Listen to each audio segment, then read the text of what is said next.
وسلم اللہ محمد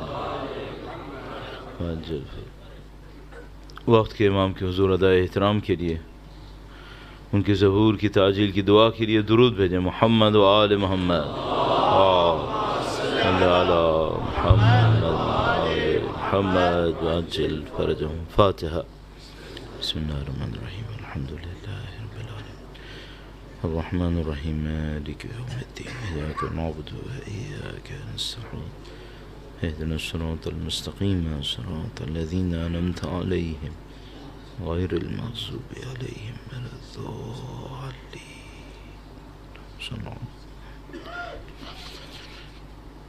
ایک بار پھر درود بھیجے گا محمد و آل محمد پر صلی اللہ محمد وعجل فرجهم.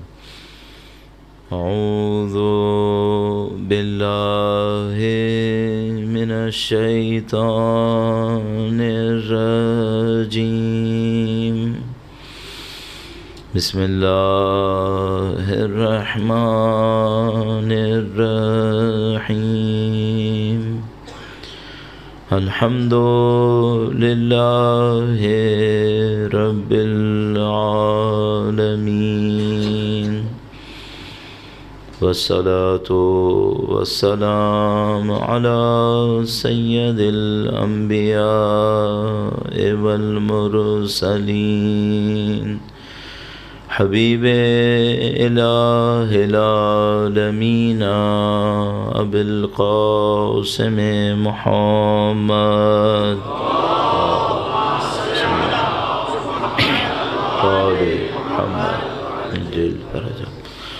وعلى آلہ الطیبین الطاہرین سیما بقیت اللہ فی الارضین. قال اللہ تعالی فی کتابہ الکریم بسم اللہ الرحمن الرحیم ام حسبت ان اصحاب الكهف والرقیم كانوا من آیاتنا عجبا. درود بھیجے گا محمد و آل محمد وعلی محمد و آل محمد وعجل فرجهم. پروردگار عالم کا انتہائی احسان ہے، انتہائی شکر ہے خدا متعال کا. اس نے ہمیں ایک ایسی سعادت نصیب فرمائی ہے عزاداری سید الشہداء کے ذریعے سے. اس ایک عزاداری کے اندر بہت ساری عبادتیں جمع ہو جاتی ہیں. ایک طرف سے اس عظیم الشان واقعے کا ذکر ہے جس کو ہم یقیناً انسانیت کا بے مثال واقعہ، منفرد واقعہ تعبیر کرتے ہیں. اس عظیم الشان ہستی کا ذکر ہے کہ جو انبیاء کا وارث ہے، پنجتن کی وراثت ان کے پاس ہے. اس عبادت کے اندر دین کی وہ حیات ہے، دین کی وہ زندگی ہے جو اہل بیت اطہار علیہ السلام نے تعبیر فرمائی ہے. اور اس کے اندر دین کا سیکھنا بھی ہے، اپنے آپ کو اہل بیت اطہار علیہ السلام کے نزدیک لے جانا بھی ہے. یہ ہمارے لیے بہت اچھا موقع ہے کہ ہم ہر سال اپنا جائزہ لے سکیں کہ ہم کتنا سید الشہداء کے کام کے ساتھ، سید الشہداء کے مشن کے ساتھ، ان کی تحریک کے ساتھ وفاداری کر سکے. اور انشاءاللہ اس کے صدقے میں خدا متعال ہمیں سید الشہداء کے فرزند کی نصرت کی سعادت نصیب فرمائے گا انشاءاللہ. انشاءاللہ پروردگار اس عزاداری کو ہم سب سے قبول فرمائے. قیامت تک ہماری تمام نسلوں کو سید الشہداء کے عزاداروں میں قرار فرمائے. پرچم قرآن و اہل بیت کو دنیا کے کونے کونے تک پہنچانے والوں میں قرار فرمائے. انشاءاللہ خدا ہمیں ان کے وارث کے ظہور کا دن دیکھنا نصیب فرمائے. ان کی نصرت اور نصرت کی راہ میں شہادت نصیب فرمائے انشاءاللہ. تمام دعاؤں کی قبولیت کے لیے، امام کی حضور ادائے احترام کے لیے، اور مولا علی اکبر کی شہادت کی تسلیت پیش کرنے کے لیے ایک بار پھر درود بھیجیں محمد و آل محمد پر۔ محمد آل محمد وعجل فرجهم۔ پروردگار نے انسانیت کے عظیم الشان افراد کو اپنے دین کی تبلیغ کا مشن سپرد کیا۔ ہمارے پاس نظریاتی طور پہ ثابت ہے، تاریخی اعتبار سے اس میں کوئی شک نہیں ہے کہ جو افراد اللہ نے دین کی تبلیغ کے لیے بھیجے، چاہے وہ انبیاء کرام علیہ السلام، چاہے وہ ائمہ اطہار علیہ السلام سے، یہ دنیا کے پاکیزہ ترین افراد تھے، دنیا کے سچے ترین، محنتی ترین افراد، اور انہوں نے دین کی راہ میں بے پناہ مشکلات برداشت کی۔ یہ جو مشکلات برداشت کی گئیں، یہ لوگوں کو کیا سکھانے کے لیے برداشت کی گئیں؟ قرآن کریم نے انبیاء کرام علیہ السلام کے واقعات کو بہت تفصیل سے لکھا ہے۔ الحمدللہ آپ نے اور ہم نے سب نے قرآن کریم کو کسی نہ کسی سطح کے اوپر پڑھا ہوا ہے، اور الحمدللہ آج کل کا دور ایسا ہے کہ خود انسان کی عقل یہ کہتی ہے کہ بھئی اگر میں کوئی چیز پڑھ رہا ہوں تو مجھے اس کا مطلب بھی پتہ ہونا چاہیے۔ تو لوگ معمولاً قرآن کریم کو کچھ نہ کچھ ترجمے کے اندر ضرور دیکھتے ہیں۔ تو آپ دیکھیں گے کہ انبیاء کے واقعات میں لوگوں کے اعتراض لکھے ہوئے کہ جب انبیاء آتے تھے لوگوں کو دین دیتے تھے، کس چیز پہ لوگ اعتراض کرتے تھے، کس چیز کو مان لیتے تھے اور کس چیز پہ سختی دکھاتے تھے۔ تو قرآن کریم ارشاد فرماتا ہے کہ اگر آپ ان کفار سے پوچھیں گے کہ زمین اور آسمان کو کس نے خلق کیا، تو یہ خود کہیں گے کہ اللہ نے خلق کیا، اس میں ڈاؤٹ نہیں کرتے تھے۔ جتنے بھی لوگ اللہ کے نبی کے سامنے آتے تھے، شاید ویسے تو پروپورشن ہم طے نہیں کر سکتے، لیکن آیات سے ہمیں یوں اندازہ ہوتا ہے کہ جیسے 70-80% لوگ وہ تھے جو خدا کو مان لیتے تھے، قبول کر لیتے تھے۔ مشکل انہیں کہاں ہوتی تھی؟ جب اللہ کے نبی کہتے تھے کہ تم لوگ مرنے کے بعد دوبارہ اٹھائے جاؤ گے، یہاں مشکل شروع ہوتی تھی۔ قیامت کو نہیں مانتے تھے۔ جیسے اللہ کے نبی فرماتے تھے کہ بھئی تمہارے وجود کے اندر بدن کے علاوہ نفس بھی ہے، روح بھی ہے، اسے نہیں مان پاتے تھے۔ تو قیامت کو نہیں مانتے تھے، روح کو نہیں مانتے تھے۔ جب اللہ کے نبی فرماتے تھے تم لوگ دنیا کے لیے خلق نہیں ہوئے ہو، تم لوگ اور بڑی چیزوں کے لیے خلق ہوئے ہو، اسے نہیں مان پاتے تھے۔ علامہ طباطبائی ایک انتہائی نفیس جملہ تحریر فرماتے تھے، اپنی کتاب میں بھی لکھا، میرے خیال میں جہاں تک مجھے یاد ہے تقاریر میں بھی ارشاد فرماتے تھے انسان فنا کے لیے خلق نہیں ہوئے، انسان بقا کے لیے خلق ہوئے۔ ہم لوگ باقی رہیں گے، ایک وقت آئے گا جب کل شیء ہالک الا وجہہ، جب خدا و متعال کے سوا سب کچھ ہلاک ہو جائیں گے، لیکن انسان مرنے پر نہیں مریں گے۔ ہم لوگ اس دنیا میں موت آنے پر مٹی میں ختم نہیں ہوں گے، مٹی میں بدن ختم ہوگا، وہ بھی انشاءاللہ محفوظ رکھے گا خدا و تعالی۔ ہم لوگ اس دنیا سے دوسری دنیا، دوسری دنیا سے تیسری دنیا، ہمیشہ چلتے رہیں گے، خالدین فیہا ہے۔ یہ چیز انسان نہیں مان پاتے تھے۔ تو اب اگر میں اس کو ایک جملے میں عرض کرنے کی کوشش کروں تو انسان چھوٹے اہداف پر خوش رہتے تھے، انبیاء بڑے اہداف دیتے تھے۔ انسان کس بات پہ خوش رہتے تھے؟ بس اس دنیا کے اندر زندگی گزارنی ہے، یہاں جو کچھ کرنا ہے کرنا ہے۔ انبیاء کہتے تھے نہیں، اس دنیا کی مت سوچو، اس دنیا سے آگے کی سوچو، آخرت کی سوچو۔ تو ہمارے پاس نبی کا ایک عجیب فرمان ہے جو اگر میں اور آپ اس پر عمل کریں، ہماری زندگی کے نتائج کچھ اور ہیں۔ اللہ کے نبی نے ارشاد فرمایا علیکم بالآخرہ تأتک الدنیا ساخرہ۔ میں ہمیشہ یہ کوشش کرتا ہوں طالب علم ہونے کے ناطے کہ ان فرامین سے قانون نکالوں۔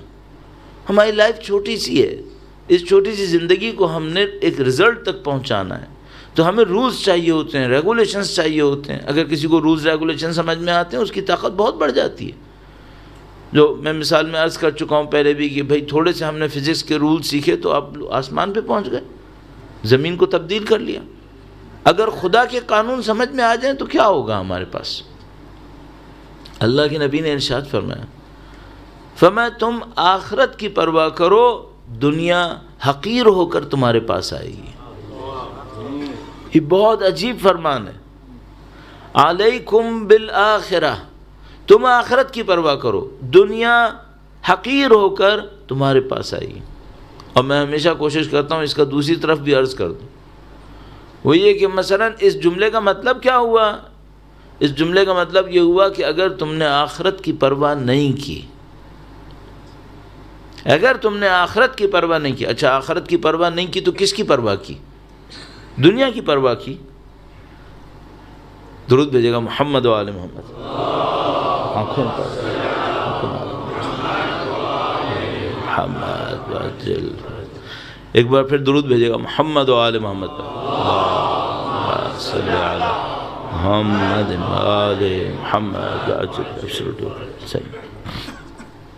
اہل بیت اطہار علیہ السلام کی عظمت پر ایک بار پھر درود بھیجیں، محمد و آل محمد، اللہم صلی علی محمد و آل محمد وعجل۔ انہوں نے فرمایا تم آخرت کی پرواہ کرو، دنیا حقیر ہو کر تمہارے پاس آئے گی۔ اگر الٹا ہوا تو کیا ہوا؟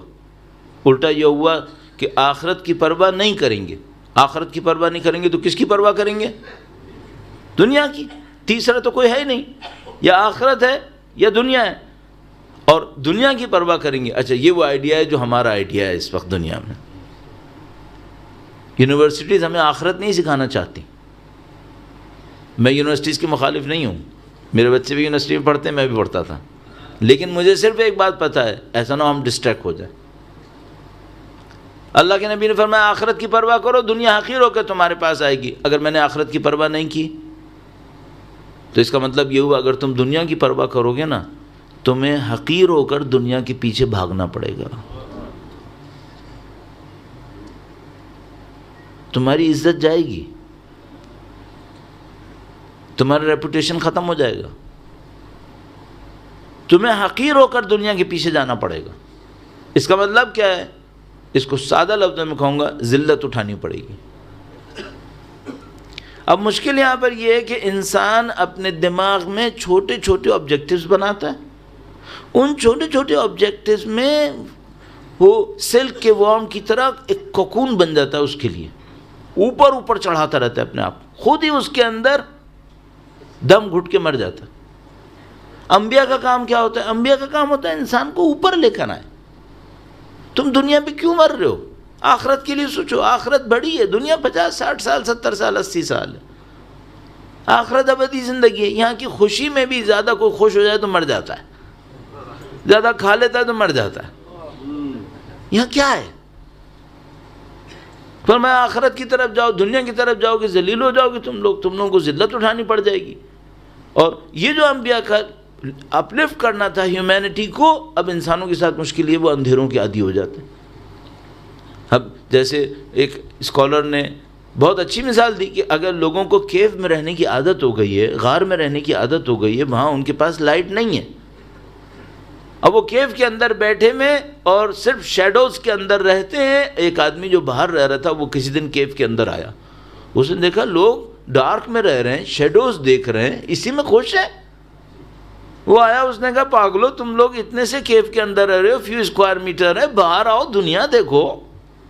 اب کوئی نکلنے کو تیار ہی نہیں، ہر کوئی کیا کہہ رہا ہے؟ ہم یہاں خوش ہیں بھائی، ہم تو یہاں خوش ہیں، یہ دیکھو یہ لیڈر ہے، یہ ہمارا وہ ہے، یہ ہے، ہم خوش ہیں یہاں پہ۔ اب وہ بیچارہ بہت ڈپریس ہو رہا ہے کہ بھائی اگر یہ باہر آ جاتے تو ان کو پتہ چلتا پھول ہیں یہاں پہ، کیا پودے ہیں یہاں پہ، آسمان ہے، کیو میں تو کچھ ہے ہی نہیں اصلاً۔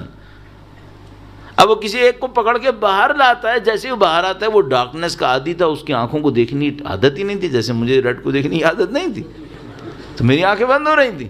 اور وہ جیسے ہی کیو سے باہر لاتا ہے، لائٹ پڑتی ہے اس کی آنکھوں میں، ایک دم اس کی آنکھیں بند ہو جاتی ہیں، ہاتھ چھڑاتا ہے، بھاگتا ہے کیو کے اندر، کہتا ہے دیکھو تم باہر لائے مجھے اندھا کر دیا۔ اب وہ اس سے کہتا ہے تم تھوڑی دیر رکتے تو صحیح یہاں پہ، پھر تمہاری آنکھیں کھل جاتی۔ انبیاء ہم سے یہی کہتے ہیں تھوڑی دیر دنیا چھوڑ کر آخرت والے تو بنو، تم لوگ اہل آخرت بنو۔ جیسے ہم کہتے ہیں اہل آخرت نہیں، مزہ نہیں آ رہا، اتنی نمازیں پڑھنی پڑتی ہیں، اتنا قرآن پڑھنا پڑتا ہے۔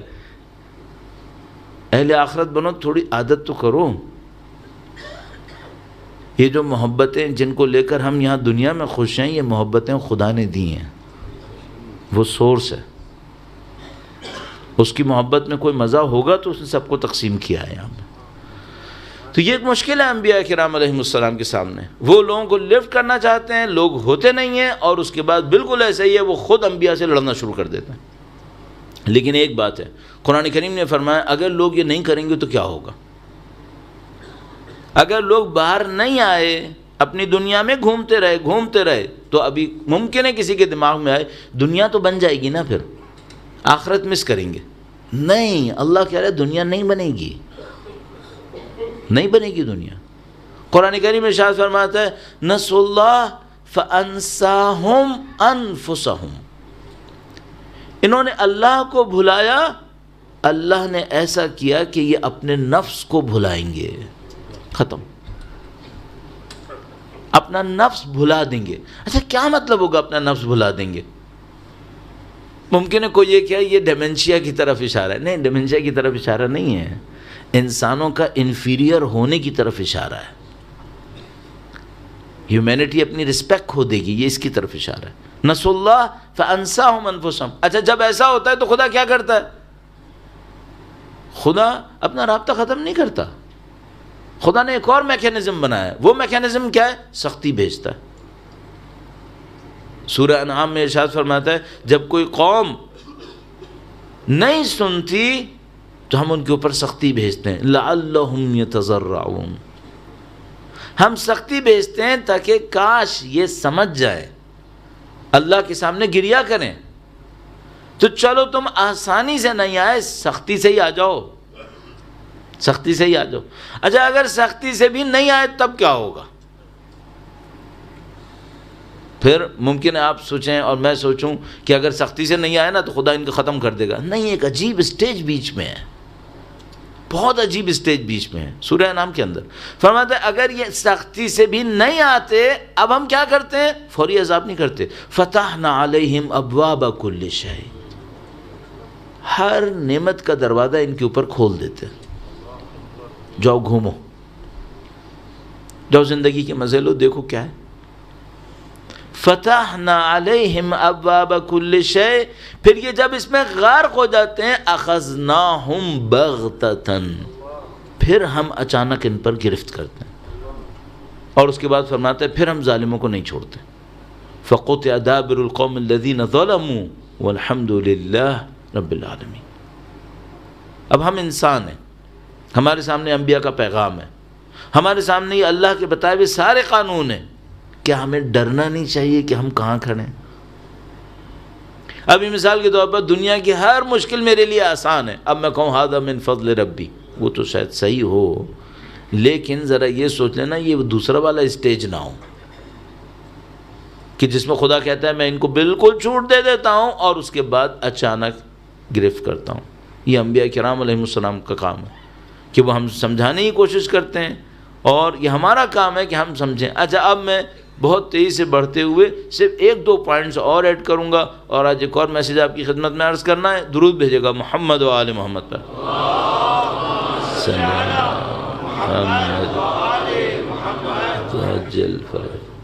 یہ جو انبیاء آتے ہیں، ائمہ تشریف لائے، اتنی قربانیاں دیں، اتنی فداکاری کی، جانثاری کی، لوگ مانتے کیوں نہیں ہیں؟ مشکل کیا ہے؟ اصل مشکل کیا ہے؟ بھئی دیکھیے آپ مثال کے طور پر ابھی جہاں امام بارگاہ میں آ رہے تھے، کچھ ظاہر ہے آپ کے والنٹیئرز ہیں جو ٹریفک کنٹرول کر رہے ہوتے ہیں. آپ سے کہا جاتا ہے کہ بھئی آپ ان کے ساتھ کوآپریٹ کریں. اب سب لوگ کوآپریٹ کرتے بھی ہیں الحمدللہ. خدا ان سب کو جزائے خیر نصیب فرمائے انشاءاللہ. آپ کو پتہ ہے کہ یہ آپ کے لیے ہمدرد ہیں، آپ کو پتہ ہے، آپ کو پتہ ہے کہ بھئی اگر آپ ان کے ساتھ لڑیں گے کوئی فائدہ نہیں ہے، وہ بیچارے اچھے لوگ ہیں. صحیح ہے؟ انبیاء اچھے لوگ نہیں ہیں کیا؟ اچھے لوگ ہیں. لوگ کیوں لڑتے ہیں انبیاء سے، اور کتنا لڑتے ہیں؟ نہیں مصائب عرض کرنا چاہتا، لیکن ایک جملہ وہ جو کہتے ہیں کہ جس گھر سے سب کو برکت ملتی تھی اہل دنیا سے وہی گھر نہیں دیکھا جاتا. ہاں. اس گھر سے سب کو برکت ملی ہے, اہل دنیا سے یہی گھر نہیں دیکھا جاتا. کیوں ایسا ہے؟ اب دیکھیے دو مسائل ہیں ہمارے پاس. انسانوں کی جو اصل مشکل ہے وہ دو جگہ پر ہے. نمبر ایک, ان انسانوں کے اندر ایک ٹائپ آف اٹیچمنٹ ہے انفیریئر آبجیکٹیوز کے ساتھ. چھوٹے پست چیزوں کے ساتھ ایک اٹیچمنٹ بن جاتا ہے. یہ جو چھوٹی چیزوں سے اور بالکل انفیریئر آبجیکٹیوز کے ساتھ ایک اٹیچمنٹ کریٹ ہو جاتا ہے, یہ اٹیچمنٹ انسانوں کو اہل بیت کی بات ماننے نہیں دیتا. اب اگر کوئی شخص چاہتا ہے کہ اپنے آپ کو تھوڑا سا اوپر لائے, بہتر بنائے, تو اسے کیا کرنا چاہیے؟ میں بار بار عرض کرتا ہوں, کوئی آ کے ہم سے پوچھے بھئی اب کریں کیا؟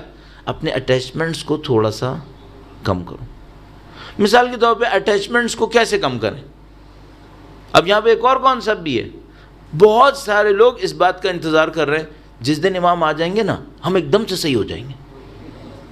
بہت سارے لوگ یہ کہہ رہے ہیں. میں ان سے یہ عرض کرتا ہوں کہ بھائی میں نے آج تک نہیں دیکھا کسی نے میراتھن دوڑنی ہو وہ زندگی میں 1 کلومیٹر بھی نہ دوڑے اور کہ جس دن وہ ریس لگے گی نا میں 40 کلومیٹر بھاگوں گا.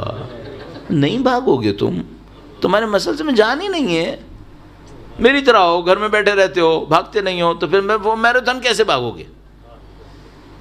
امام تشریف لائیں گے, یہ کائنات کا میراتھن ہے. انسان ٹیسٹ ہوں گے. روایت عجیب روایت ہے واللہ, عجیب روایت. فرمایا تغربلو ثم تغربلو ثم تغربلو, تم لوگ چھان دیے جاؤ گے, بہت کم بچو گے, پھر چھان دیے جاؤ گے, تھوڑے سے رہ جاؤ گے, ایک بار پھر چھان دیے جاؤ گے, تم لوگ بس چھلکے کی طرح رہ جاؤ گے. چھلکے کی طرح رہ جاؤ گے. کم ٹائم نہیں ہے, سخت وقت ہے, مزے مزے میں نہیں ہوگا یہ کام. روایت پڑھی میں نے ابھی آپ کے سامنے. اگر آپ کو دیکھنا ہو عربی کی اگر کتاب دیکھنی ہو منتخب الاثر, بہترین کتاب, آیت اللہ صافی گلپایگانی. اردو میں ٹرانسلیشن دیکھنا ہے, اس کا نام ہے جمال منتظر, بہترین کتاب. انگلش میں ورژن بھی کہیں نہ کہیں موجود ہو گیا یقینا. روایات ہی روایات, ان سب روایت میں روایت موجود. چھان دیے جاؤ گے. اچھا اب کوئی چاہے کہ بھئی اپنے آپ کو امپروو کرے, چھوٹی چھوٹی چیزوں سے امپروو کرو. اچانک تھوڑی کربلا میں پہنچتا ہے کوئی. ایسا نہیں ہوگا کہ میں اپنی نفس پرستی میں مشغول رہوں, دنیا میں مشغول رہوں, اپنے کاموں کو اپنی طرح کرتا رہوں, خدا کی نہ مانوں, اور اس کے بعد اچانک ایک دم میں کربلائی بن گیا. ایسے کیسے ہوتا ہے؟ پہلے سے پریپیئر کرنا ہوتا ہے. تو مثال کے طور پر کیا کریں؟ اگر مجھ سے کوئی پوچھے کیا کریں تو میں کہوں گا اب دیکھو بھائی اسٹارٹنگ پوائنٹ تو اہل بیت نے دیا ہے ہمارے پاس. کون سا اسٹارٹنگ پوائنٹ ہے؟ وقت کم ہے. اس کے اوپر اب جو روایت بولنے والا ہوں اس کے اوپر ایک اشرا پڑھ چکا ہوں. اب اس کو شروع کر دیا تو آپ سوچو کیا صورت حال ہو جائے گی. ابھی تو 1-2 دن رہ گئے بس. اس روایت کا نام ہے روایت عنوان بصری. اور پہلے بھی جب یہاں پہ حاضر ہوا تھا کچھ سال پہلے تو میں نے اس کا اشارہ کیا تھا آپ کی خدمت میں. عنوان بصری کی روایت جیسی آپ نیٹ پہ سرچ کریں گے آپ کو مل جائے گی. اس کے اندر پورا امام نے راستہ لکھا ہوا ہے. کھانے پینے کے معاملے میں یہ کرنا, لوگوں سے ملنے ملانے کے معاملے میں یہ کرنا, اپنے ایتھکس اور مورلز کے اندر یہ کرنا. طریقہ بتائیں. 12 پوائنٹس امام نے دیے ہوئے. ان 12 پوائنٹس پہ پریکٹس کرو. یہاں سے شروع کرو. مثلا کھانے پینے میں کیا فرمایا؟ مثلا کھانے پینے میں فرمایا نمبر 1 چھوٹی چھوٹی باتیں. آپ کو دیکھیے کتنی چھوٹی چھوٹی باتوں سے امام لوگوں کو بہتر کرنا ہے. کہہ رہے ہیں جب بھی کھانا کھانے لگو بسم اللہ پڑھو. صحیح ہے. اب ہمارے یہاں لوگ کہیں گے نہیں مولانا ہم بسم اللہ نہیں, ہم تو پہلے فاتحہ پڑھ لیتے ہیں پوری. یہ تو ایک اور مسئلہ ہے کہ فاتحہ پڑھتے ہوئے بقرہ پڑھتے ہوئے بتاؤ سوچ کے پڑھتے ہو بغیر سوچے پڑھتے ہو؟ پڑھنے کو تو سورہ یاسین بھی پڑھتے رہتے ہو, میں نے دیکھا ہے باتیں کرتے رہتے ہو. پڑھنے کا کیا ہے؟ جب امام کہہ رہے ہیں یہ پڑھو اس کا مطلب ہے اللہ کو یاد کرو, اس کی رحمانیت کو سوچو, اس کی رحیمیت کو سوچو. پھر امام نے دوسرا جملہ فرمایا کہ جب تم کھانا کھانے لگو بسم اللہ پڑھو. پہلی ایک اور بات فرمایا مشکوک چیز مت کھاؤ, حلال میں سے کھاؤ. اچھا کوئی مسلمان حرام کھائے گا؟ تو امام نے کیوں کہا؟ امام نے کیوں فرمایا؟ کیوں؟ بہت ساری کمائی ایسی ہے جس کے حلال ہونے پہ یقین نہیں ہوتا ہے، ڈاؤٹ فل ہوتی ہے، چل رہی ہوتی ہے۔ امام فرما رہے ہیں ڈاؤٹ فل میں سے مت کھاؤ، کنفرم حلال میں سے کھاؤ، کنفرم حلال میں سے کھاؤ۔ ابھی جیسے میں کہوں گا نا، کوئی مجھ سے پوچھنے پہ مولانا ہم کسی کے گھر جاتے ہیں، ہم وہ پتہ نہیں خمس دیتا ہے نہیں دیتا، ہم اس کا دوسرے کو مت دیکھو، اپنے گریبان میں جھانکو، دوسرے کو کہاں دیکھتے ہو؟ ہم لوگ فوراً دوسرے کو دیکھیں گے۔ امام نے ہمارے لیے کہا ہے اپنی کمائی دیکھو، اس میں کیا رکھا ہے۔ تیسری بات کیا کہی؟ کہا جب تک بھوک نہ لگے مت کھاؤ، بھوک نہ لگے مت کھاؤ۔ اچھا ممکن ہے کوئی کیا مثلا یہ میڈیکل سائنسز ہے؟ امام اسپرٹ کی، روح کی ڈیولپمنٹ کے لیے بات کر رہے ہیں۔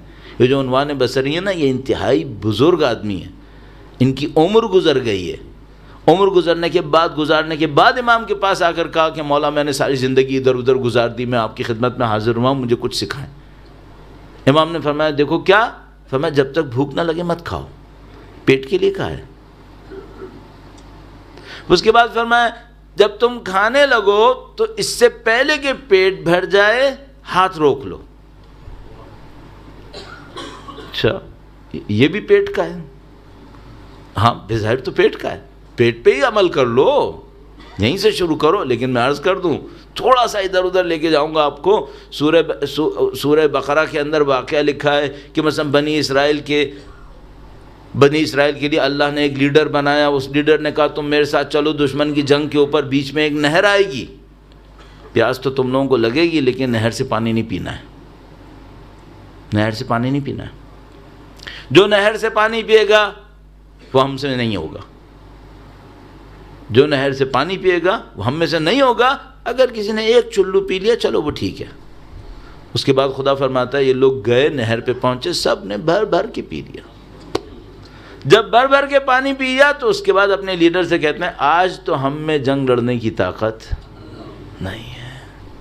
اچھا اب میں آپ سے ایک سوال پوچھتا ہوں، عنوان بصری کی روایت پیٹ اور کھانے پر ہے، اور یہ جو بنی اسرائیل یہ قوم کا واقعہ ہے یہ پانی پینے پر ہے، اور کوئی مطلب نہیں نکلتا اس کا ایک اور مطلب بھی نکلتا ہے۔ وہ کیا ہے؟ وہ جو نہر ہے یہ دنیا ہے،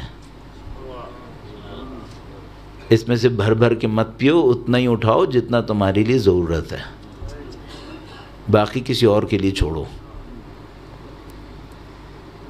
کمانے میں مشکل نہیں ہے، اپنے اوپر لگانے میں مشکل ہے۔ انبیاء کی میسیجز یہاں پر ہیں۔ اپنی زندگیوں کو ماڈریٹ رکھو، اپنے اوپر جو لگا رہے ہو اس کو کم کرو، جو اللہ کی خاطر لگا رہے ہو اس کو بڑھا دو کسی طرح سے، تب تم دشمن سے لڑنے کے قابل ہوگے۔ اور چاہے اگر گردن تک دنیا پرستی میں غارق ہوئے ہو، معاملہ ختم، پھر کیا لڑنا، پھر کہاں پہ جانا؟ اب مشکل کیا ہے؟ اس میدان کو کون چھوڑے گا؟ اچھا لگتا ہے کمیونٹی میں کھڑے ہو کے باتیں، اس کے پاس بڑا پیسہ ہے، اچھا لگتا ہے۔ شو بازی کر کے چیریٹی کروں تو اچھا لگتا ہے، لوگ کہتے ہیں بڑا دیتا ہے یہ۔ اب کون ہے جو مخفی صدقہ دے؟ کون ہے جو پیسہ کمائے اور اللہ کی راہ میں اپنے سے زیادہ لگائے؟ اصل مقابلہ یہاں پر ہے۔ اور اگر کوئی اس میں غرق ہے، اس کے بعد چاہے میں امام کی نصرت کروں گا، خوش فہمی تو ہے، اللہ کامیاب کرے انشاءاللہ، قانون کے مطابق ایسا نہیں ہوا ہے۔ یہ اصل مشکل ہے۔ اب یہ اس مرحلے سے بھی گزر جاتے ہیں تھوڑا سا، انبیاء کرام تشریف لائے، لوگوں کے اندر یہ مشکل ہے، ان کے اندر اٹیچمنٹ ہے۔ انبیاء کرام ائمہ اطہار نے کہا بھائی اس اٹیچمنٹ سے نکلو، دنیا کماؤ لیکن اپنے اوپر اتنا مت خرچ کرو، ما عندکم ینفد وما عند اللہ باق، جو تمہارے پاس ہے وہ ختم ہو جائے گا، جو اللہ کے پاس ہے وہ باقی رہے گا۔ تمہیں آخرت کی پرواہ کرنا چاہیے، تم دنیا کے پیچھے ذلیل ہو کے مت جاؤ۔ یہ ساری باتیں کہیں انسانوں کے اندر اٹیچمنٹ ہے، چھوڑنے کو تیار نہیں چھوڑیں گے تو کیا ہوگا؟ اللہ ان کو اپنا نفس بلا دے گا، ذلیل ہوتے چلے جائیں گے۔ اب جب اس صورتحال میں آتے ہیں تو انسانوں کے اندر ایک اور مشکل ہے، وہ بھی عرض کر دوں آپ کی خدمت میں اس چیپٹر کو کلوز کرنے کی خاطر۔ درود بھیجے گا محمد و آل محمد پر، صلی اللہ محمد آل محمد وعجل فرجهم۔ لیکن آپ سے میری صرف اتنی التجا ہے، درخواست ہے، میں تو بول کر چیپٹر کلوز کر دوں گا، آپ اپنی زندگی سے کلوز نہیں کر دیجیے گا، سوچئے گا ضرور۔ میں ہمیشہ عرض کرتا ہوں، دیکھو ہم طالب علم ہیں، ہمیں ٹھیک ہے 30 سال 35 سال ہو گئے طالب علم بنے میں، لیکن ہم طالب علم ہیں۔ آپ کے سامنے ایک بات کہی ہے نا، سوچو تو صحیح، غور تو کرو۔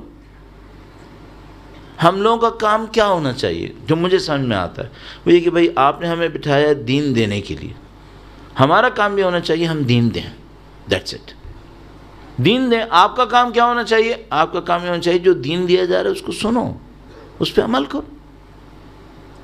شاید اس طرح حجتیں پوری ہو رہی ہیں۔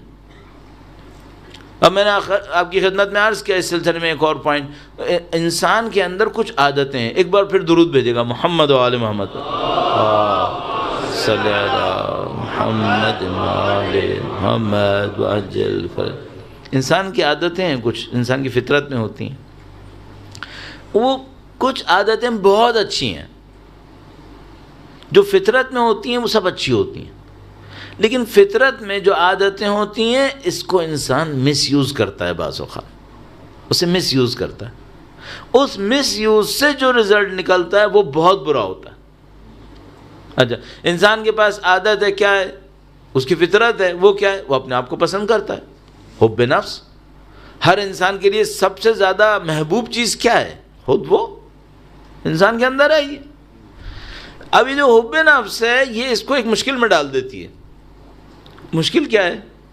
یہ اپنی غلطی نہیں مانتا۔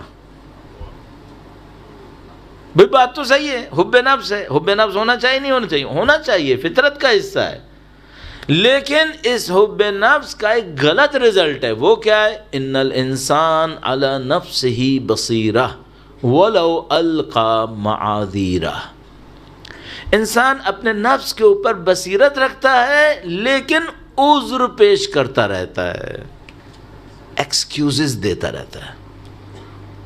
اب مجھے ایک بات سمجھ میں آئی ہے، ہم لوگ جب پہلے طالب علمی کے زمانے میں قم میں تھے تو وہاں پہ بھی استاد یہ کہتے تھے، بھئی اساتذہ کیا کہتے تھے؟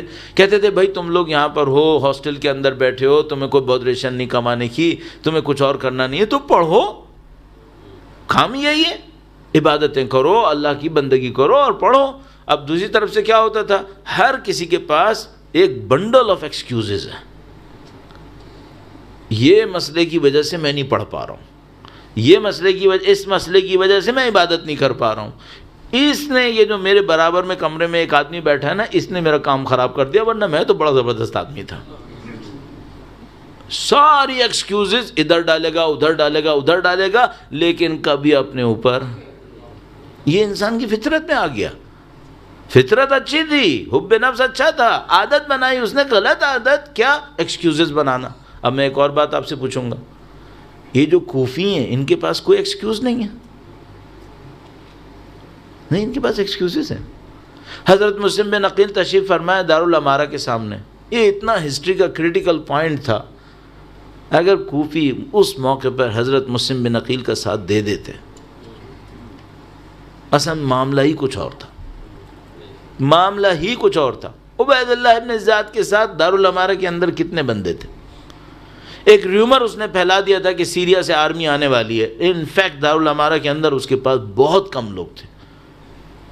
جو لوگ دارالامارہ کے باہر حضرت مسلم بن عقیل کے ساتھ کھڑے تھے ان کی تعداد کافی زیادہ تھی۔ اگر ایک پراپر اٹیک ہو جاتا، اندر دارالامارہ میں پروٹیکٹ کرنے کے لیے کوئی جگہ نہیں تھی، دارالامارہ کوئی بہت بڑا قلعہ نہیں تھا، اس کو ختم کرنا کوئی مشکل کام نہیں تھا، لیکن این ٹائم پہ کیا ہوا؟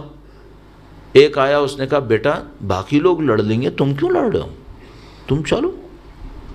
وہ کوئی خاتون آئی، اس نے کہا تو مر جائے گا تو میرا کیا ہوگا، میں بیوہ ہو جاؤں گی، تو چل یہاں سے۔ ایک اور آئی، وہ اپنے بچے کو لے گئی، ایک اپنے شوہر کو، ایک اس کو۔ حضرت مسلم بن عقیل خالیات، سب کے پاس ایکسکیوزز ہیں۔ اب میں آپ سے کہوں گا، میں اپنے لیے کہہ رہا ہوں، آپ کو بھی عرض کروں گا، ہم لوگ کہیں ایکسکیوزز والے لوگ نہ بن جائیں۔ جو کام بولو ایک ایکسکیوز تیار، اگر ایسا ہے تو پھر معاملہ خراب ہو جائے گا۔ ہم لوگ کربلا کے برابر میں بیٹھے ہوں گے، کربلا ہو رہی ہوگی، نعوذ باللہ ہمارے پاس ایک ایکسکیوز ہوگا، ہم نہیں آ رہے. کیوں؟ یہ وجہ ہے کوئی نہ کوئی چیز تیار ہے. اور اس موقع پر کنونسنگ لگے گی بھی کنونسنگ. اب کوئی بعد میں پوچھے کہ بھائی کربلا ہوئی، یہ ایکسکیوز تھی تمہاری، جب آنکھیں کھل جائیں گی تب تو سمجھ میں آ جائے گا کہ ہاں یہ ایکسکیوز صحیح نہیں تھی، لیکن اس وقت کیا لگے گا؟ سلے گا، ہاں صحیح ہے، چلے گا. اس خاطر میں عرض کر رہا ہوں قلب پہ محنت بہت ضروری ہے. کہیں ایسا نہ ہو ہماری فہم شعور کے دروازے بند ہو جائیں اور ہم ان ایکسکیوزز کے فلو میں ایسے بہ جائیں ہمیں دین نظر ہی نہ آئے. اس سے بچنے کے لیے کیا کریں؟ اب دیکھیے کئی چیزیں میں آپ کی خدمت میں تیزی سے گزار رہا ہوں، چونکہ کل صرف ایک آخری دن رہ گیا اس معاملے کے اندر، اور ہمیں اس کام کو کہیں رزلٹ کے اوپر لے جانا چاہیے. اب اس سے بچنے کے لیے کیا کریں؟ ایک نسخہ عرض کرتا ہوں، درود بھیجے گا محمد و آل محمد پر. اللہم صلی علی محمد و آل محمد وعجل. بات کہاں پر ہے؟ بات یہاں پر ہے اہل بیت پیغام لاتے ہیں، ہمارے پاس ایکسکیوزز ہیں، اور ایکسیپٹیبل لگتے ہیں ایکسکیوزز بھی. آرگومنٹ تو آپ کو پتہ ہے آرگومنٹ کی دنیا بڑی کھلی ہوئی ہے، ہر ایک کے پاس کوئی نہ کوئی دلیل ہے، چیمپئن ہے ہر ایک آدمی. کیا کروں؟ اب میں آپ کی خدمت میں فارمولہ عرض کروں، کیا کروں کہ یہ ایکسکیوزز کا گیٹ کسی طریقے سے بند ہو جائے، مجھے غلط دھوکہ نہ ہو. عقل کو تو استعمال کرنا ہے نا، عقل کو تو استعمال کرنا ہے. اچھا یہ حل نہیں ہے کہ کوئی آدمی کیا مولانا میں استخارہ دیکھ لوں گا. بھائی خدا نے عقل کیوں دی ہے؟ پھر عقل سے کام لو. ہاں انسان اسٹرک ہو جائے، اس کے پاس کوئی راستہ نہ رہے، اور معاملہ ایسا نہیں ہے امام کی نصرت کا بھی کہہ رہے امام کی نصرت کے لیے استخارہ دیکھوں گا، آتا ہے نہیں آتا. نصرت واجب ہے، نصرت واجب ہوتے ہوئے واجب کے اوپر استخارہ نہیں کیا جاتا ہے.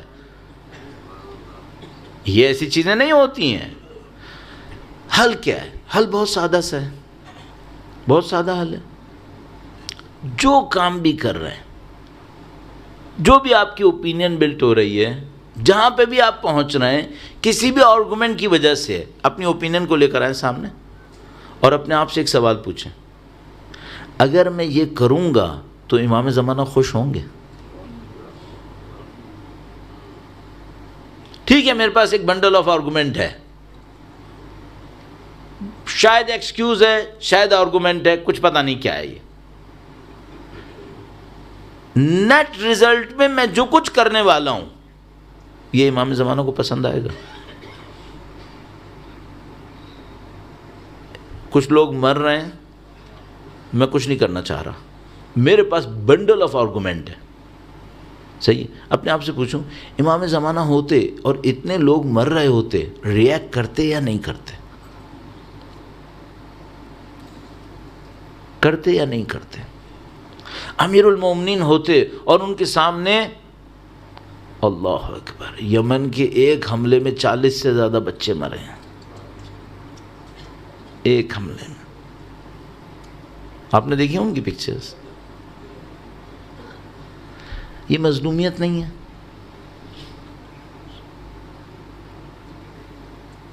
یہ جو کچھ ہوا اس کے بعد اپنے آپ سے پوچھو اب بھی میں کچھ نہ کروں اس پرابلم کے لیے، اس ایشو کے لیے، امام ہوتے تو کیا کرتے؟ امام ہوتے تو خوش ہوتے مجھ سے. تو مجھے ایک بات سمجھ میں آئی، اگر میں یہ کام کرنا شروع کر دیتا ہوں تھوڑا سا میرا ایکسکیوزز کا دروازہ بند ہوتا ہے کہ نہیں یہ کام اس طرح اگر کروں گا نہیں، اس سے امام خوش نہیں ہوں گے. یا مثلا میں اپنے آپ سے کہوں گا ہاں میں یہ کام کروں گا، اور آنیسٹلی اسپیکنگ اپنے دل کو مطمئن کرنے کی کوشش کروں، پوچھوں اپنے آپ سے میں امام کے سامنے یہ کر رہا ہوں گا، امام ناراض تو نہیں ہوں گے؟ امام میرے اس ایکسکیوز کو ایکسیپٹ کریں گے کیا؟ ان کا اسٹینڈرڈ اس کو دیکھتے ہوئے یہ ایکسکیوز ایکسیپٹیبل بن جائے گا کیا؟ اس کے بعد اپنی زندگی میں موو کروں. اور یہ میں بہت دفعہ آپ کی خدمت میں مختلف کانٹیکسٹ میں عرض کر چکا ہوں، اپنی لائف کے اندر ایک اسٹینڈرڈ بنا لیں کہ جو چیز امام کو پسند نہیں ہے وہ میں نہیں کروں گا. کم سے کم اسٹینڈرڈ یہ ہے، میں نے چینج کیا ہے تھوڑا سا، آپ نے شاید فیل کیا ہو یا نہ کیا ہو. کم سے کم اسٹینڈرڈ یہ ہے جو چیز امام کو پسند نہیں ہے وہ میں نہیں کروں گا. میں نے نہیں کہا جو ان کو پسند ہے صرف وہ کروں گا، بہت سخت ہے وہ بہت سخت ہے. ابھی اتنا کر لیں جو امام کو پسند نہیں ہے وہ نہیں کروں گا، زندگی بہتر ہو جائے گی، ایک فلو میں چلے گی امام کی طرف. اور اگر یہ اس فلو میں چلتی رہی امام کی طرف، اب میں مثالیں دوں کیا، تھوڑا سا رسک لوں گا. اب جب میں اتنا کچھ کہہ ہی چکا ہوں جس میں کچھ لوگ ظاہر ہے کہ بہت زیادہ خوش نہیں ہوئے ہوں گے، تو میں تھوڑا سا رسک لے لیتا ہوں. مثال کے طور پر جو میں پرانے ٹاپکس میں سے نکالتا ہوں وہ یہ کہ مثلا میں ٹیلی ویژن کے اوپر بیٹھ کے کچھ چیزیں دیکھ رہا ہوں. امام زمانہ خوش ہوں گے، چھوڑ دو بھائی اس کو ابھی تھوڑا سا. میں ایک اور بات پوچھتا ہوں، امام زمانہ اس کو دیکھنے سے ناراض تو نہیں ہوں گے؟ منع تو نہیں کریں گے اگر خود ہوتے اس گھر کے اندر؟ میں مثلا کسی جگہ کے اوپر تھوڑی سی نفس پرستی کرنا چاہتا ہوں، کچھ ڈونیشن دیا، میں کہتا ہوں بھائی پورا نام مائک پہ لینا ہے میرا، تھوڑی سی نفس پرستی ہے. آج کل تو ایکسیپٹیبل ہے. اپنے آپ سے پوچھو امام زمانہ ہوتے تو اس پہ خوش ہوتے کہ میں اپنا نام لے پا رہا ہوں؟ خوش ہوتے اس پہ؟ تھوڑا سا اس طرح اپنی زندگی کو ری چیک لگانے کی کوشش کریں. آپ دیکھیں گے اچھا مجھے ایک بات پہ یقین ہے، میں اپنا جملہ توڑ رہا ہوں یہاں پہ، ایک بات پہ مجھے یقین ہے، اگر کوئی سچے دل سے اس طرح سے اپنے امام سے ہدایت مانگے، سچے دل سے کہے مولا مجھے ہدایت چاہیے اور آپ کی ہدایت مجھے نصیب ہوگی، میں سخت کام بھی کروں گا، اور میں پہلے دن سے کہہ رہا ہوں سخت کام آئیں گے. خدا نے جنت آسائشوں و لذتوں میں نہیں رکھی ہے. اہل بیت کی نصرت مزے مزے میں نہیں ہے، اس میں گردنیں کٹتی ہیں. آپ ممکن ہے کوئی کہے پہلے کٹتی تھیں، شاید آج نصرت کرنے والے نہیں ہوں گے، ورنہ نصرت کرنے پہ ہمیشہ گردنیں کٹتی ہیں. یہ جن لوگوں کی یاد میں ہم اور آپ بیٹھتے ہیں یہ سب وہی لوگ ہیں. انہوں نے دنیا کی طرح اپنے ایکسکیوزز کے بنڈلز نہیں بنائے، انہوں نے اپنے اٹیچمنٹس کو ختم کیا، سید الشہداء کی مدد کے لیے کربلا پہنچ گئے. دور دور سے لوگ آئے تھے، کم آئے لیکن دور دور سے. بصرہ سے ایک شخص آیا، اپنے 2 بیٹوں کو لے کر آیا بصرہ سے. کوفہ سے لوگ نہیں آ رہے تھے، بصرہ سے آیا تھا وہ. البتہ کوفہ سے بھی آئے، لیکن یہ کون لوگ تھے؟ انہوں نے سب ایکسکیوزز ختم کیے. اچھا وہ جو بصرہ سے آیا اس کو بیچ میں جاسوس نہیں ملے ہوں گے؟ جو عبید اللہ ابن زیاد کے بندے روک رہے تھے سب ملے ہوں گے. پتہ نہیں کون کون سے راستے کاٹ کاٹ کے ادھر ادھر سے آیا. اس نے کہا مجھے کربلا پہنچنا ہے، بیٹوں کو بھی لے کر آیا. اس کے بیٹوں کو بھی پتا تھا کہ یہ جو جا رہا ہے باپ یہ کہاں جا رہا ہے، یہ بچ کے نہیں آئے گا، یہ کہاں بھی ساتھ جائیں گے. عزیزان محترم اس پہ کربلا بنی ہے. اہل ایکسکیوز سے کربلا نہیں بنی ہے. جنہوں نے قربانی دینے کا ارادہ کیا ان سے کربلا بنتی ہے. خدا انشاءاللہ اس محبت کے صدقے میں جس کے ساتھ آپ اور میں یہاں پہ موجود ہیں امام حسین کے عزا کے لیے، اور آج ہم حضرت علی اکبر کا ذکر کرنے والے ہیں. الحمدللہ خدا نے ہمیں عزا سے محروم نہیں کیا ہے، آنے دیا ہے. یہ خدا کا کتنا لطف ہے. پتہ نہیں کتنی قومیں ہیں ان کو پتہ ہی نہیں حبیب ابن مظاہر کون ہے، ان کو نہیں پتہ. ان کو نہیں پتہ کربلا میں کیا ہوا، کیسے ہوا. الحمدللہ خدا متعال نے مجھے اور آپ کو یہ موقع دیا ہوا ہے. وہ کہتا ہے آؤ آؤ حسین کے غم میں رونے کے لیے آؤ آؤ. اور جب تم حسین کے غم میں رو گے اور تمہیں حسین کی ماں کی دعائیں ملیں گی، تمہارے دل روشن ہو جائیں گے، تم لوگ خود بخود کربلا کی طرف بڑھو گے. یہ جو خدا متعال نے ہمیں اور آپ کو اہل بیت اطہار کی محبت نصیب کی ہے، یہ عظیم الشان محبت ہے. یہ محبت کیسی محبت ہے؟ ہم میں سے کچھ لوگ ہیں جو شاید اپنے غم میں نہ روتے ہوں یہ خدا نے عجیب محبت دے دی ہے، جو اپنے لیے بھی نہیں روتا وہ بھی حسین کے نام پہ رو لیتا، وہ بھی رو لیتا۔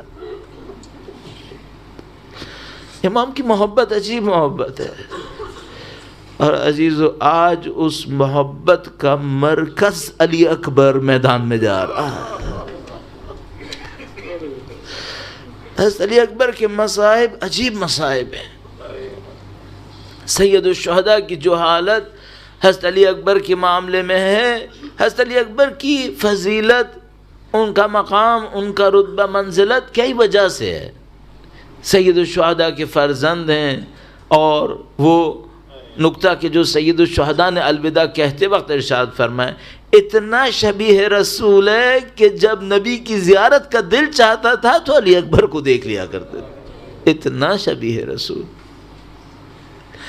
حضرت علی اکبر کے نہ صرف شکل شبیہ رسول ہے، بلکہ سید الشہداء کے قول کے مطابق منطق، گفتار، کردار ہر طرح شبیہ رسول۔ اتنا ہے کہ جب عاشور کا دن آیا اور صبح کی اذان دینے کا وقت آیا، سید الشہداء نے علی اکبر سے کہا بیٹا تم اذان دو آج۔ اور کیوں یہ کیا؟ مورخین بیان کرتے ہیں اس لیے کیا تاکہ لوگوں کو رسول اللہ کی آواز سنائی دے۔ علی اکبر کا انداز ایسا تھا۔ سید الشہداء کا یہ فرزند حضرت علی اکبر کتنا عزیز ہے، اور یہ کتنا عزیز کرتے ہیں، کتنی محبت کرتے ہیں اپنے باپ سے۔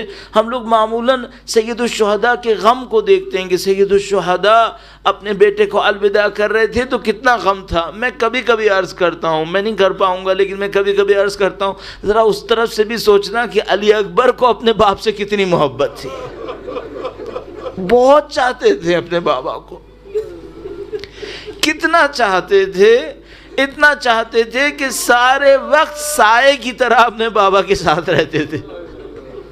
کہاں بابا رکے، کہاں ٹھہرے، کہاں تھوڑا سا استراحت کی، ہمارے پاس روایت موجود ہے اور ہم سب بیان کرتے ہیں، روایت موجود کہ جب سید الشہداء کوفہ کی طرف بڑھ رہے تھے، تھوڑی دیر کے لیے سواری کے اوپر لیٹے لیٹے گویا کشف کا ایک منظر نظر آیا، کشف کا ایک منظر نظر آیا، جس کو ہم لوگ کبھی کبھی تعارفاً مثلا اپنی عام زبان کے اندر کہتے ہیں تھوڑی سی نیند آئی۔ نیند نہیں آتی تھی، اصل میں یہ کشف کا منظر ہوتا تھا۔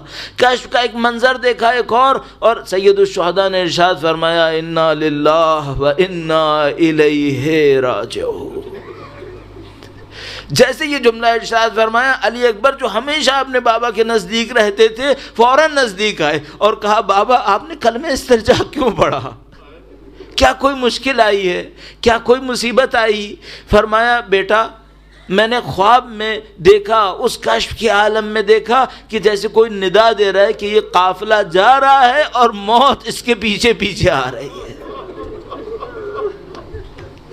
موت اس کے پیچھے پیچھے آ رہی۔ اب بنی ہاشم کی جو تربیت ہے وہ یہاں پر ہے۔ اہل کربلا ایسے ہیں، جیسے ہی علی اکبر نے دیکھا کہ باپ نے موت کا تذکرہ کیا، علی اکبر اپنے بابا کے مزاج کو سمجھنے والے ہیں، فوراً سمجھ گئے کہ یہاں میرے بابا کو ہمت کی ضرورت ہے کہ میں جوان ہمت دلاؤں۔ فوراً اپنے بابا سے سوال کیا بابا کیا ہم حق پر نہیں ہیں؟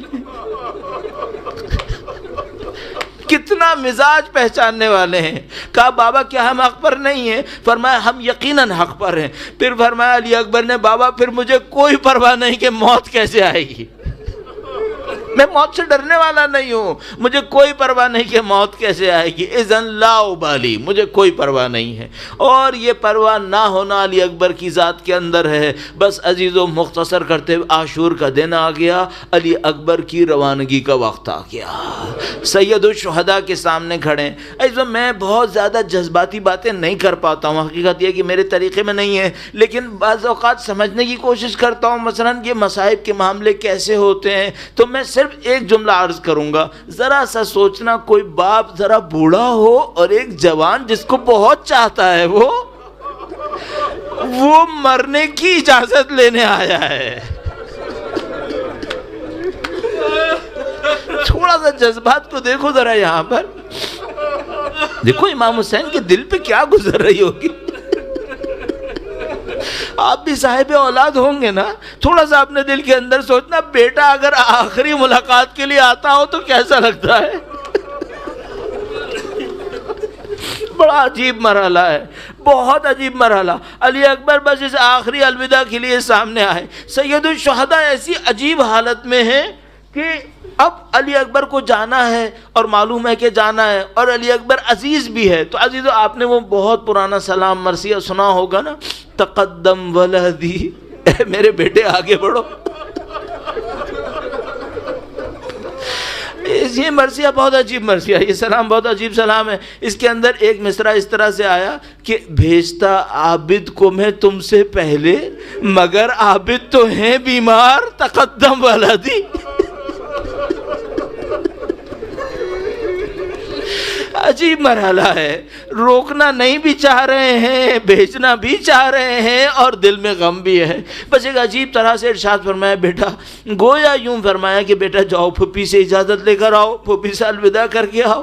ایسو یہ جو مرحلہ آتا ہے نا خواتین سے الوداع کرنے کا، یہ بہت سخت مرحلہ ہے۔ اور کیوں بہت سخت ہے؟ اب جو الوداع کرنے والی ہیں وہ زینب کبریٰ ہیں۔ امام کو پتا ہے کہ جب میرا بیٹا علی اکبر بی بی زینب کے سامنے الوداع کرنے جائے گا تو کیا ہونے والا ہے۔ گویا علی اکبر کی ہمت بڑھائی، کہا بیٹا جا کر الوداع کر کے آؤ۔ ایسو وہاں پہ کیا ہوا ہے، کس طرح سے ماتم ہوا ہے، کس طریقے سے خواتین نے الوداع کیا ہے، ہمارے پاس دو روایتیں میں مستندات کے اوپر رکھتے ہوئے مثلا علامہ ذیشان ندر جوادی صاحب کو نقل کرتے ہوئے آپ کی خدمت میں دو روایتیں عرض کروں گا، اور بہت معذرت چاہتا ہوں، تھوڑا سا ان باتوں کو بیان کروں گا۔ علی اکبر کی رات ہے، انشاءاللہ مجھے اور آپ کو گریہ کرنا ہے مولا علی اکبر کے نام پہ، اور میں چاہتا ہوں کہ ہم گریہ کریں، دل بھر کے گریہ کریں، تاکہ انشاءاللہ خدا علی اکبر کی طرح ہمارے بچوں کو بھی قبول کرے گا انشاءاللہ۔ جب علی اکبر چلا گیا تو ہمارے بچے کہاں جائیں؟ وہیں جائیں جہاں علی اکبر گیا۔ عجیب مرحلہ آیا۔ علی اکبر الوداع کرنے کے لیے خیمے کے اندر تشریف لائے۔ دشمنوں کی طرف سے ایک جملہ آیا ہوا ہے، دشمنوں کی طرف سے جملہ آیا، کہا مجاہد تو بہت گئے تھے خواتین کے خیمے میں الوداع کرنے کے لیے، لیکن جتنا ماتم علی اکبر کی دفعہ ہوا اتنا کبھی نہیں ہوا۔ جتنا ماتم علی اکبر کی دفعہ ہوا اتنا کبھی نہیں ہوا۔ مشہور و معروف روایت، 7 دفعہ پردہ اٹھا، 7 دفعہ پردہ۔ کیا ہوتا تھا؟ جیسے علی اکبر الوداع کر کے باہر نکلتے تھے، کوئی اور بھی تھام لیتی تھی، علی اکبر کے نام پہ پھر ماتم شروع ہو جاتا تھا۔ ایک عجیب روایت موجود ہے، عجیب روایت واقعا علامہ ذیشان ندر جوادی صاحب نے اس کو بیان کیا، میں انہی کے اوپر رکھ کر اس کو عرض کر رہا ہوں۔ انہوں نے فرمایا جب 6ٹھی دفعہ پردہ اٹھا تھا اور علی اکبر باہر آئے تھے، 7ویں دفعہ کسی نے علی اکبر کی ابا کا دامن پکڑا۔ علامہ صاحب بہت اجتہادی آدمی تھے، وہ بہت کوشش کرتے ہوں گے معاملات کو سمجھنے کے لیے، تو انہوں نے بہت خوبصورت ایک جملہ کہا یہ جو کسی نے دامن پکڑا ہے نا، یہ شاید کوئی بچی ہے۔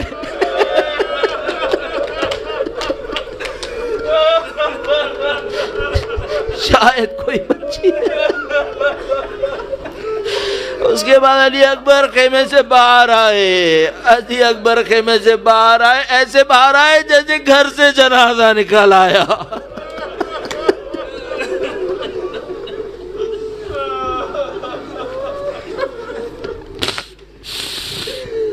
علی اکبر تشریف لے آئے بابا کے سامنے ایک دفعہ پھر۔ اب بابا نے الوداع کرنا ہے، وہ مشہور و معروف دعا کی۔ جب حضرت علی اکبر چلنے لگے تو ایک دشمن شمشیر اٹھا کر کہہ رہا تھا یہ آئے گا تو میں اسے ماروں گا، یہ آئے گا تو میں اسے ماروں گا۔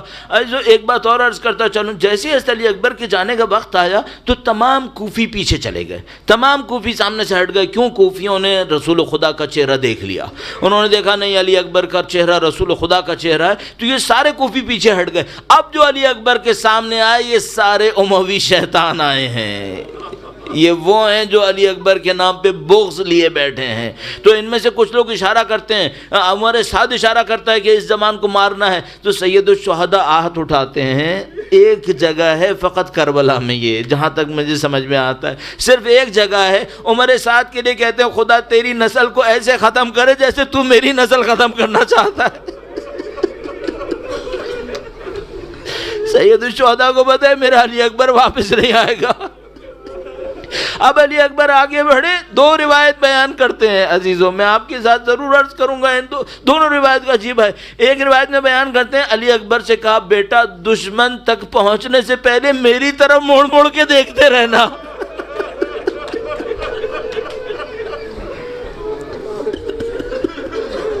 میری طرف مڑ مڑ کے دیکھتے رہنا، کوئی امام حسین کے دل کو دیکھے۔ عجیب جملہ ہوا۔ اس کے بعد حضرت علی اکبر آگے بڑھے، جب آگے بڑھے تو انہوں نے احساس کیا کہ امام حسین پیچھے پیچھے آ رہے ہیں۔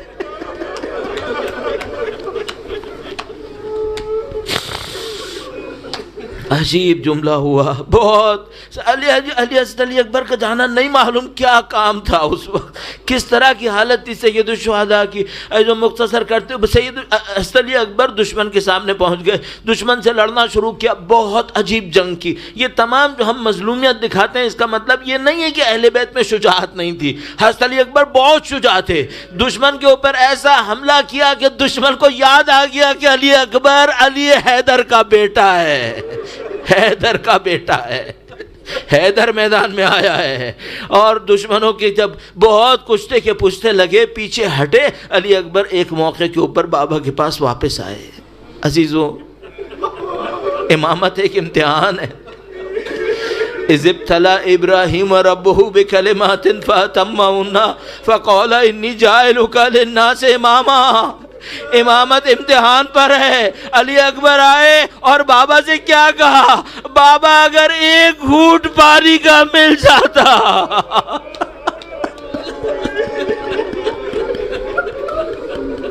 ایک گھونٹ پانی کا مل جاتا۔ عزیزو کون مانگ رہا ہے؟ کس سے مانگ رہا ہے؟ علی اکبر مانگ رہا ہے، کوثر کے مالک سے مانگ رہا ہے۔ سید الشہداء نے جملہ ارشاد فرمایا، کہا بیٹا علی اکبر تم جاؤ، تمہیں فاطمہ زہرا پانی پلائے گی، تمہیں علی مرتضیٰ پانی پلائیں گے، تو محمد مصطفیٰ پانی پلائیں گے۔ علی اکبر دوبارہ گئے دشمنوں کی طرف۔ اب گویا آخری حملہ ہو رہا ہے، بس آخری حملے کے لیے گئے۔ دشمنوں نے ہر طرف سے گھیرنا شروع کر دیا، پتھروں کی بارش کی، علی اکبر کے اوپر ہر طرح سے محاصرہ ہو گیا۔ عزیز و نفس المحموم شیخ عباس قمی کی روایت مستندات میں سے ایک جملہ فرمایا، کہتے ہیں تلواریں اتنی مار رہے تھے، اتنی مار رہے تھے، اتنی ماری ہیں فَقَتَلُوهُ إِرْبًا إِرْبًا۔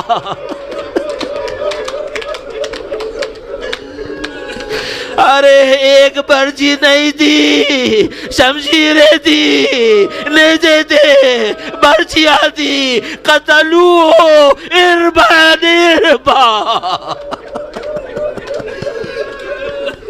اب امام حسین ان ٹکڑے ہوئے لاشوں پر پہنچ گئے۔ اب جو علی اکبر کو اس حال میں دیکھا، ایک جملہ ارشاد فرمایا، یہ بھی مستند جملہ ہے، علی اکبر کے لیے آخری جملہ ارشاد فرمایا، وَأَلَدَ الدُّنْيَا بَعْدَكَ الْأَفَا۔ اکبر تیرے بعد دنیا میں کچھ نہیں ہے۔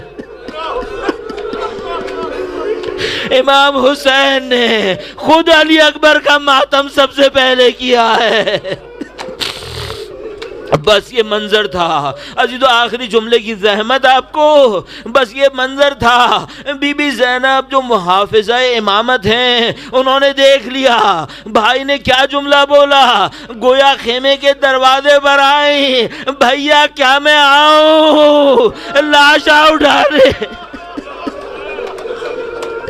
بس ایک شعر آپ کی خدمت میں ہے،